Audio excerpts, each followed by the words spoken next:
അങ്ങനെ ഇന്നത്തെ അംഗം തുടങ്ങാം. പാർലമെന്റിൽ നിന്നാണ് ഇന്നത്തെ അംഗം ആരംഭിക്കുന്നത്. നോട്ടുകെട്ടിൽ കുരുങ്ങിയ പാർലമെന്റിൽ കലിപ്പിന് ഇന്നും ഒട്ടും കുറവുണ്ടായില്ല. കലിപ്പെന്നല്ല, കട്ടക്കലിപ്പിലേക്കാണ് കാര്യങ്ങൾ പോയിക്കൊണ്ടിരിക്കുന്നത്. ഇക്കണ്ട കോലാഹലമൊക്കെ ഉണ്ടാക്കിയ മോദിജി ഇന്നും പാർലമെന്റിൽ എത്തിയെങ്കിലും മൗനവ്രതം തുടർന്നു.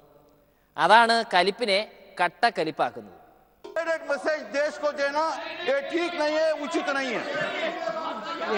प्लीज खड़गे जी, अब क्या हुआ? क्या हुआ? हम वो कुछ बोलेंगे, फिर आप कुछ बोलेंगे, कुछ फिर नहीं। सबको मुझे बोलने देना।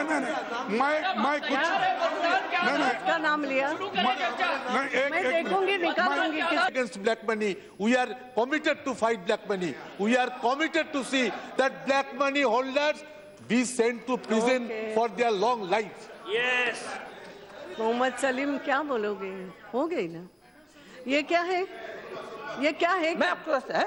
ये तुम्हारे पीछे जो चल रहा है पूछ रही है, ये पद्धति है? Please, I am giving you warning. क्यों ये कुछ दिखाना है? नहीं दिखाना है. You can't show something like that. I am sorry.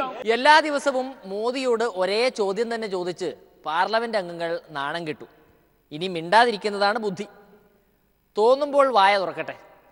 അല്ലെങ്കിലും മോദിജിക്ക് ഈ ചർച്ച എന്ന് പറയുന്ന സംഭവം പണ്ടേ കണ്ടുകൂടാ.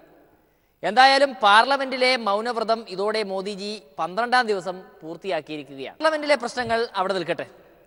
ഇവിടെ കാശില്ലാതെ നട്ടം തിരിഞ്ഞ് കുത്തുവാളയെടുത്ത് നിൽക്കാൻ പോവുകയാണ് നമ്മുടെ ധനമന്ത്രി തോമസ് ഐസക്. ഈ മാസം വലിയ കുഴപ്പമില്ലാതെ കാശ് കൊടുക്കാൻ പറ്റുന്നതുകൊണ്ട് സർക്കാർ ജീവനക്കാരുടെ മുഖത്ത് ചിരി കാണാനാവും. എന്നാൽ സർക്കാർ പാപ്പരാവുന്നതോടെ അടുത്ത മാസം ഉദ്യോഗസ്ഥരുടെ തനിക്കുണം ഐസക് സാർ അറിയാൻ പോകുന്നതേ ഉള്ളൂ. കാശ് ചോദിച്ചെത്തുന്നവരുടെ മുന്നിൽ കൈ മലർത്തി കാണിക്കാനുള്ള നിർവാഹമേ ഐസക് സാറിന് ഉണ്ടാവുകയുള്ളൂ. സാലറി ഡിസ്പേഴ്സ് ചെയ്യുന്നതിന് തടസ്സമില്ല.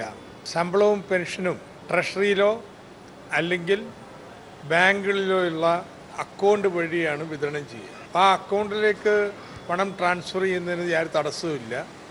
അത് മുൻ മാസങ്ങളിൽ എന്ന പോലെ കൃത്യമായി നടക്കും. പക്ഷെ അവിടെ നിന്ന് പണം കാശായിട്ട് പിൻവലിക്കാൻ, ശമ്പളമോ പെൻഷനോ കാശായിട്ട് പിൻവലിക്കാൻ ബുദ്ധിമുട്ടില്ലാതാവണമെങ്കിൽ ആവശ്യമായ കറൻസി ബാങ്കുകളിൽ ഉണ്ടാവണം.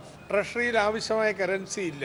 1000 കോടി രൂപയെങ്കിലും കറൻസി തരണം എന്ന് റിസർവ് ബാങ്കിനോട് ആവശ്യപ്പെട്ടിട്ടുണ്ട്.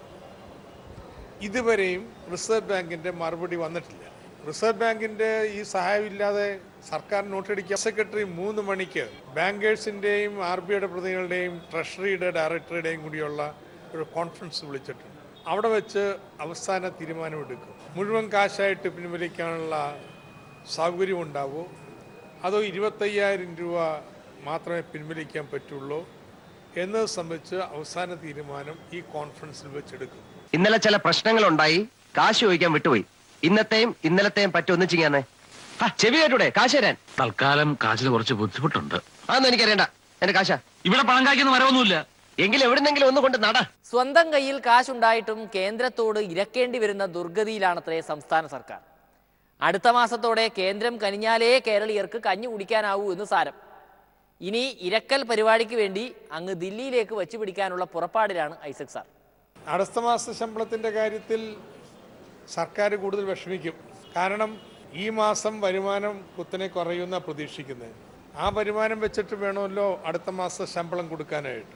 മര്യാദയ്ക്ക് 2000 രൂപ എന്റെ കയ്യിൽ എണ്ണി തന്നില്ലെങ്കിൽ അതിന്റെ പ്രത്യാഘാതം അത് ഭയങ്കരമായിരിക്കും.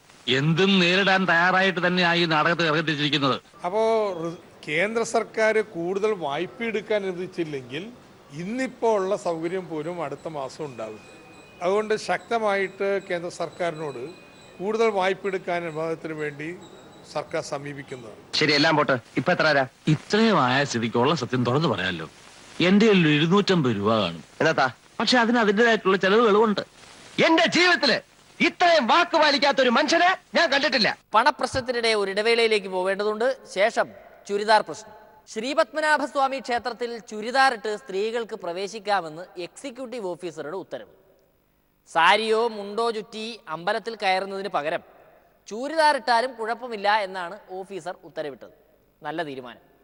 പക്ഷേ അതിൻ്റെ പേരിൽ വലിയ പുകിലാണ് ഇന്ന് ക്ഷേത്രത്തിന് മുന്നിൽ ഉണ്ടായത്.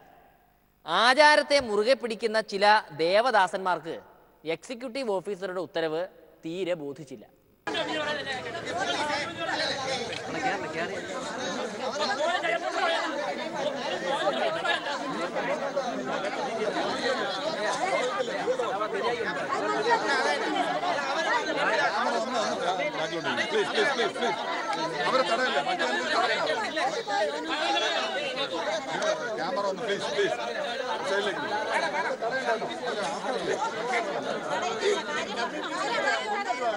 കാലത്തിനനുസരിച്ചുള്ള മാറ്റങ്ങൾ ഉണ്ടായിട്ടുണ്ട്. ഒരുപാട് അനാചാരങ്ങൾ ആരാധനാ ആലയങ്ങളുമായി ബന്ധപ്പെട്ട് പണ്ടുകാലത്ത് നിലനിന്നിട്ടുണ്ടായിരുന്നു. നരബലി പോലും ഉണ്ടായിരുന്നു. പിന്നെ മൃഗബലിയിലേക്ക് മാറി. അങ്ങനെ ഒട്ടനവധി ദുരാചാരമെന്ന് നമ്മൾ ഇന്ന് വിശേഷിപ്പിക്കുന്ന അനാചാരങ്ങൾ അമ്പലങ്ങളുമായിട്ട് ബന്ധപ്പെട്ടുണ്ടായിരുന്നു. മാറ്റം ഉൾക്കൊണ്ടുകൊണ്ട് ആരാധനാലയങ്ങളിലും വലിയ മാറ്റങ്ങൾ വന്നിട്ടുണ്ട്. അത്തരമൊരു മാറ്റമാണിപ്പോൾ ശ്രീ പത്മനാഭസ്വാമി ടെമ്പിളിൽ കാണുന്നത്. അതിലത്തെ വലിയ പ്രതിഷേധമൊന്നും ഉയർത്തിക്കൊണ്ടുവരേണ്ട കാര്യമുണ്ടെന്ന് എനിക്ക് തോന്നുന്നില്ല. ആചാരങ്ങളെ മുറുകെ പിടിക്കുന്ന ഭക്തവത്സലന്മാരെ കൊണ്ട് ഒരു രക്ഷയുമില്ല. ഇത്തരം ഭക്തവത്സലന്മാരിൽ നിന്ന് ദൈവത്തെ രക്ഷിക്കാൻ വേണ്ടിയാണ് പണ്ട് വൈക്കം സത്യാഗ്രഹവും ഗുരുവായൂർ സത്യാഗ്രഹവും ഒക്കെ ഉണ്ടായത്. അതൊക്കെ ഈ വത്സലന്മാർ ഓർക്കുന്നത് നന്ന്. ഭക്തജനങ്ങൾ എല്ലാവരും കൂടെ ഒരുമിച്ചാണ്, വിവിധ സംഘടനകൾ ഒരുമിച്ചാണ് ഇതിനെതിരെ പ്രതികരിക്കുന്നത്. കാര്യം ഇത് ആചാരാനുഷ്ഠാനങ്ങളുടെ ലംഘനമാണ് ഇവിടെ നടക്കാൻ പോകുന്നത്. ഇത്ര മനോഹരമായ ആചാരങ്ങൾ, ഇങ്ങനെ മനോഹരമായ ആചാരങ്ങൾ വൈകിട്ട് ഉണ്ടാവുമോ എന്തോ. എക്സിക്യൂട്ടീവ് ഓഫീസറുടെ ഹുങ്കാണ് ഇവിടെ നടക്കുന്നത്. അതിനെതിരെയുള്ള ശക്തമായ പ്രതിഷേധം എന്നുള്ള രീതിയിൽ നമ്മൾ റോഡ് ഉപരോധിക്കാനാണ് ഇപ്പോൾ തീരുമാനിച്ചിരിക്കുന്നത്. അതിപ്പോ ഓരോ കീഴ്വഴക്കങ്ങളാവുമ്പോ മൈക്കിലൂടെ വിളിച്ചു പറയാതിരിക്കാൻ പറ്റുമോ ചോദിക്കണേ. പിള്ളേച്ചനാണോ വെടിവഴിപാടാവുമ്പോ സാധാരണ വിളിച്ചു പറയലാ പതിവ്. ഒരു ചെറിയ കുട്ടി മൂത്രമൊഴിച്ചാൽ പോലും പുണ്യാഹം തളിച്ച് ശുദ്ധി കലശം ചെയ്യുന്ന ഒരു സംവിധാനം നമ്മുടെ ആചാരാനുഷ്ഠാനങ്ങളിലുണ്ട്. അതുപോലെ നമുക്കറിയാം വ്യത്യസ്തമായ പൂജാ സംവിധാനങ്ങൾ, അതുപോലെ ആചാരാനുഷ്ഠാനങ്ങൾ, ഇങ്ങനെയുള്ള ഒരു സംവിധാനം ഉള്ളതാണ് നമ്മുടെ ക്ഷേത്രങ്ങൾ എന്ന് പറയുന്നത്. ഓരോ ക്ഷേത്രത്തിനും അതിൻ്റെതായ പ്രത്യേകതകളുണ്ട്. ഈ ക്ഷേത്രത്തിന്റെ പ്രത്യേകതയാണ് ഇവിടുത്തെ വസ്ത്രധാരണം. ശബരിമലയിലെ ആളുകൾ ഉന്നയിക്കുന്ന വാദഗതി പോലെ മാത്രമേ ഉള്ളൂ. സ്ത്രീകൾക്ക് ധർമ്മശാസ്താവിൻ്റെ പേരിലുള്ള എല്ലാ അമ്പലങ്ങളിലും പ്രവേശിക്കാം, എല്ലാ അയ്യപ്പ ക്ഷേത്രങ്ങളിലും പ്രവേശിക്കാം, ശബരിമലയിൽ മാത്രം പ്രവേശിക്കാൻ പാടില്ല എന്ന് പറയുന്നത് പോലുള്ള ഒരു വാദഗതിയാണ്. ഇനി ഒരിടവേളയാണ് ശേഷം അബുവിന്റെ പാൽ സമരം. കാറ്റുള്ളപ്പോൾ തൂറ്റാൻ പഠിച്ച നേതാവാണല്ലോ KC അബു. കിട്ടുന്ന അവസരം മുതലെടുത്ത് ഷൈൻ ചെയ്യാനായി പല പല പരിപാടികളും നോക്കുന്നുണ്ട് ആശാൻ. എല്ലാം വെറൈറ്റി സമരങ്ങൾ. ഇപ്പോൾ ഇതാ പാലൊഴുക്കി സമരവും. ഇവിടെ പോസ്റ്റ് ഓഫീസിന് മുൻപിൽ പാല് ഒഴിച്ചുകൊണ്ടുള്ള ഒരു പ്രതീകാത്മകമായ പ്രതിഷേധ സമരമാണ് നിങ്ങൾ നടത്താൻ ഇവിടെ എത്തിയിട്ടുള്ളത്.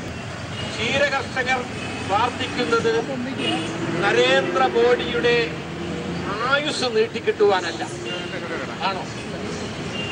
അദ്ദേഹത്തിന്റെ ഭരണത്തിന്റെ ആയുസ് നീട്ടിക്കിട്ടുവാനുമല്ല, മറിച്ച് നരേന്ദ്രമോദിക്ക് ദൈവം നല്ലത് തോന്നിക്കട്ടെ, സൽബുദ്ധി തോന്നിക്കട്ടെ എന്ന് പ്രാർത്ഥിക്കുവാൻ വേണ്ടിയാണ് ഈ പാലൊഴുക്കി നാം ഇന്നിവിടെ ഒരു പുതിയ പ്രാർത്ഥന നടത്തുന്നത്. പുലിവാല് പിടിച്ചു കഴിഞ്ഞാൽ വിടാനും വയ്യ, വിടാതിരിക്കാനും വയ്യ എന്ന അവസ്ഥയിലാണ്.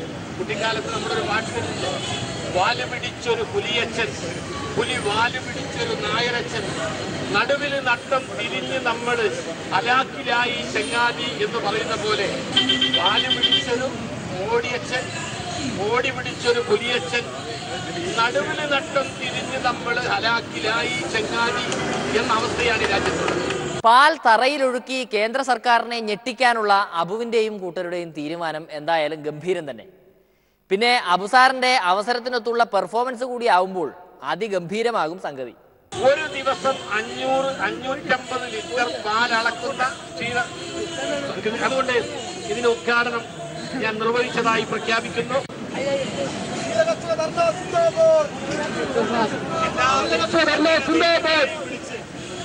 സകല ദൈവങ്ങളെയും വിളിച്ച് മനസ്സിൽ ധ്യാനിച്ച് ഒരു പ്രാർത്ഥന എന്ന മട്ടിൽ നിങ്ങൾ നടത്തുന്ന പാല് റോഡിലൊഴുക്കിക്കൊണ്ടുള്ള ഈ സമരം ഉദ്ഘാടനം ചെയ്തതായി ഞാൻ പ്രഖ്യാപിക്കുന്നു.